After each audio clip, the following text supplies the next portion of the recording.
નમસ્કાર, good morning. આપ જોઈ રહ્યા છો સ્પાર્ક ટુડે ન્યૂઝ. હું છું આપની સાથે નમ્રતા મહિડા. મોર્નિંગની શરૂઆત કરીએ ન્યૂઝપેપરથી. પહેલા જોઈએ ગુજરાત સમાચાર. મારા ઘરે ઈદ ઉજવાતી અને મુસ્લિમોના ઘરે સેવૈયા ખાતો, મોદીજીએ જણાવ્યું. દશાશ્વમેઘ ઘાટ પર ગંગા માતાની પૂજા અને કાલ ભૈરવના દર્શન પછી વડાપ્રધાને ઉમેદવારી નોંધાવી. કોંગ્રેસે 70 વર્ષમાં કંઈ જ ન કર્યું હોત તો મોદી પીએમ ના બની શક્યા હોત.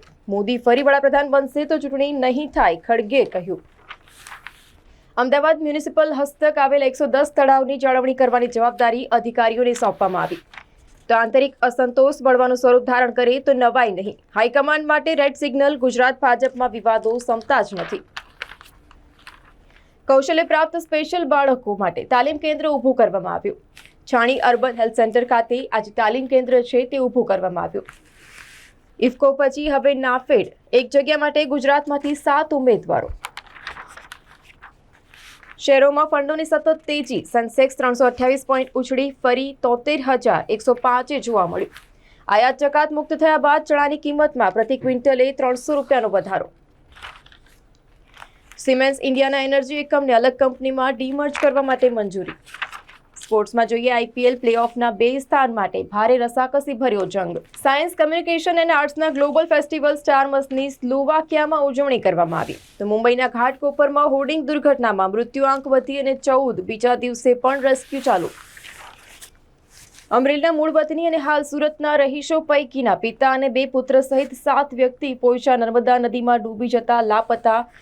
એક જ પરિવારના 3 સભ્યો ડૂબી જતા ગમગીની છવાઈ. હવે જોઈએ દિવ્ય ભાસ્કરની હેડલાઇન્સ. 4 ધામ યાત્રા, 45 કિલોમીટર લાંબી કતારો, તો 25 કલાકથી લોકો કારમાં કેદ, 5 લોકોના મોત નીપજ્યા. Record break. શ્રદ્ધાળુઓ ઉમટતા જ તમામ વ્યવસ્થા હાંફી. લોકોને રસ્તા ઉપર રાત ગાળવાની ફરજ પડી. તો ભૂસ્ખલનનો ખતરો, ખાણીપીણીની પણ તંગી જોવા મળી. વરસાદી ગરમી. રાજ્યમાં 14 દિવસમાં સરેરાશ 1 mm વરસાદનો અંદાજ. એક દિવસમાં 3 ગણો પડ્યો. અયોધ્યામાં ભાજપ સપા રામના સહારે બંને પક્ષો પ્રભુ રામના ગુણગાન ગાઈ રહ્યા છે. નેરોબીની ફ્લાઇટમાં 180 મુસાફરોને 7 કલાક બેસી રહેવું પડ્યું.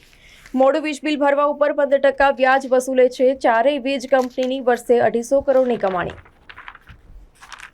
એમએસયુમાં સ્થાનિકોની 70% અનામત હટાવાય કે ઘટાડાય તો આંદોલન કરાશે. પિતાએ સાયનાઇડ આપ્યા બાદ સારવાર હેઠળ રહેલા પુત્રનું મોત. ચેતન સોનીએ શેરડીના રસમાં સાયનાઇડ આપતા પિતા અને પત્નીનું મોત થયું હતું. અછોડાતોડોની 81 ચેઇન લૂંટી ગોવામાં જલસા કરતા. રૂપિયા ખૂટે તો ફરી શિકાર શોધતા. શહેરમાં લૂંટ કરવા માટે નીકળેલા અછોડાતોડો સરદાર એસ્ટેટ પાસેથી ઝડપાયા. આગ લાગ્યાની બૂમો પડતા જ વોટ્સએપ ગ્રુપમાં મેસેજ આવ્યો. 40 જેટલા લોકો ધાબે ભાગ્યા. પ્રહલાદનગરના કોમર્સ કોમ્પ્લેક્સના 9મા માળે ડક્ટમાં આગ લાગી. આગ કરતાં વધુ ધુમાડા વધુ હોવાથી શ્વાસ લેવામાં તકલીફ. તો 64 લોકોનું રેસ્ક્યુ કરાયું. દેશમાં જથ્થાબંધ ફુગાવો એપ્રિલમાં 1.26% સાથે 13 મહિનાની ટોચે. સ્પોર્ટ્સમાં જોઈએ દિલ્હીની જીતથી રાજસ્થાન પ્લેઓફમાં. ચૂંટણી ભાષણોનો મર્યાદિત રાખવા સલાહ. સામાજિક તાણાવાળાને નુકસાન ન પહોંચાડે સ્ટાર પ્રચારક. ચૂંટણી પંચે જણાવ્યું. ઉત્તરાખંડમાં ફરી હિમવર્ષા થતાં હેમકુંડ સાહેબનો રસ્તો બંધ. હવે 25 મેના રોજ ધામના કપાટ ખુલશે.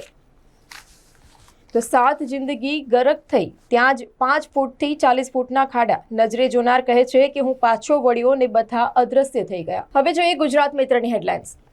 વડાપ્રધાન મોદીએ વારાણસીમાં ઉમેદવારી પત્રક ભર્યું. સંયુક્ત રાષ્ટ્રોની સાથે જોડાયેલા ભારતના પૂર્વ સૈન્ય અધિકારીનું ગાઝામાં મૃત્યુ. વ્હાઇટ હાઉસમાં સારે જહાં સે અચ્છા ગીત વગાડવામાં આવ્યું. પતરું માથામાં વાગતા સારવાર દરમિયાન એક મહિલાનું વડોદરામાં મોત નીપજ્યું. ચરોતરમાં 4થું માવઠું પાકનો સોંથ વળ્યો છે. જિલ્લામાં વાવાઝોડાથી થયેલું વ્યાપક નુકસાન. વીજળીના કડાકા અને ચમકારાની સાથે કમોસમી વરસાદ, પવન સાથે તૂટી પડ્યો હોવાની નુકસાનની ભીતિ. દાહોદમાં વરસાદથી એપીએમસીમાં અનાજ પલળી ગયું. અમૂલે 10,000 મેટ્રિક ટન ઓર્ગેનિક ફર્ટિલાઇઝર વેચ્યું. 4 જૂનના પરિણામ પછી ભાજપના ઘરના ભેદી સામે એક્શન લેવામાં આવશે. નેત્રંગ પંથકમાં 1.5 કલાકમાં 2 ઇંચ વરસાદ વરસ્યો. હવે જોઈએ લોકસત્તા જનસત્તાની હેડલાઇન્સ. પીએમ મોદીએ વારાણસી બેઠક માટે ઉમેદવારી નોંધાવી. કેરળમાં 1 જૂનની આસપાસ વરસાદની એન્ટ્રી થવાની હવામાન વિભાગની આગાહી. અમદાવાદથી વડોદરા વચ્ચે ખાનગી વાહનોનું મોતની સવારીનો 2 રોકટોક ખેલ જોવા મળ્યો. વડોદરાની નજીકની નદીઓ શહેર માટે આશીર્વાદની સાથે હવે અભિશ્રાપ પણ બની. નદીકાંઠાના પર્યટન સ્થળો ઉપર વ્યવસ્થા કરવામાં તંત્ર નિષ્ફળ જોવા મળ્યું. ડુંગરની સામે વાવાઝોડાથી મકાનને નુકસાન, નિરાધાર બાળકોના માથેથી છત છીનવાઈ। 12 સાયન્સના વિદ્યાર્થીઓ માટે હવે બેસ્ટ ઓફ 2 વિકલ્પ।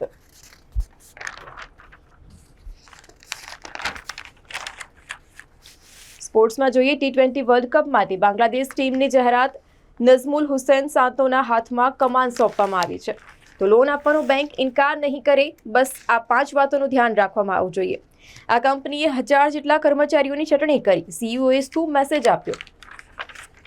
બોલિવૂડમાં જોઈએ જાહ્નવી કપૂરને ઝેન્ડિયા અને ઉર્ફી જાવેદની નકલ કરવામાં સંકોચ નથી।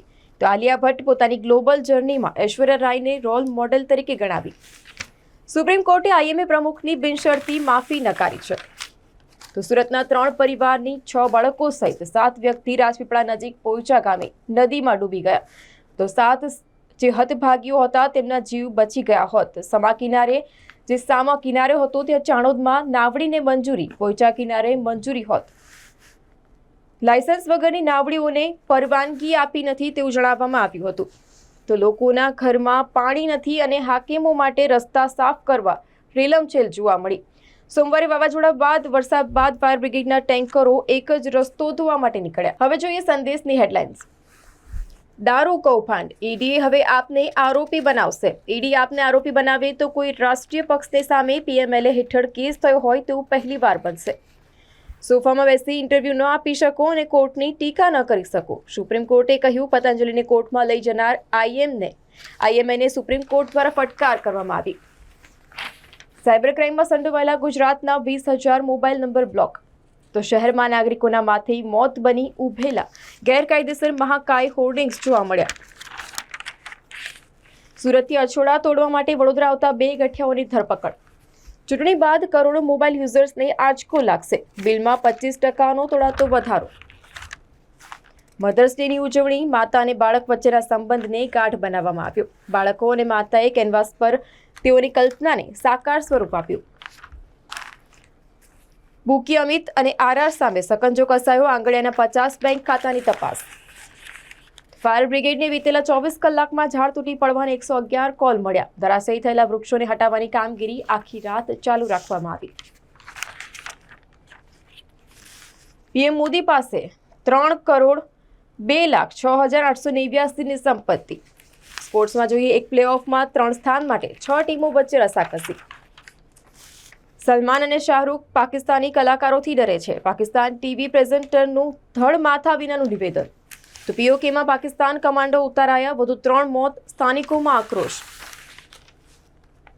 તો રાજપીપળા ફાયરની ટીમે નદીમાં ઝાડ નાખી અને ડૂબેલી વ્યક્તિઓને શોધખોળ હાથ ધરી। પોઈચા ખાતે નર્મદાના વહેણમાં એક જ પરિવારના 4 સભ્યો સહિત 7 લોકો તણાયા। તો આ હતા અત્યાર સુધીના ન્યૂઝની અપડેટ્સ। તમામ અપડેટ્સ માટે જોતા રહો સ્પાર્ક ટુડે ન્યૂઝ।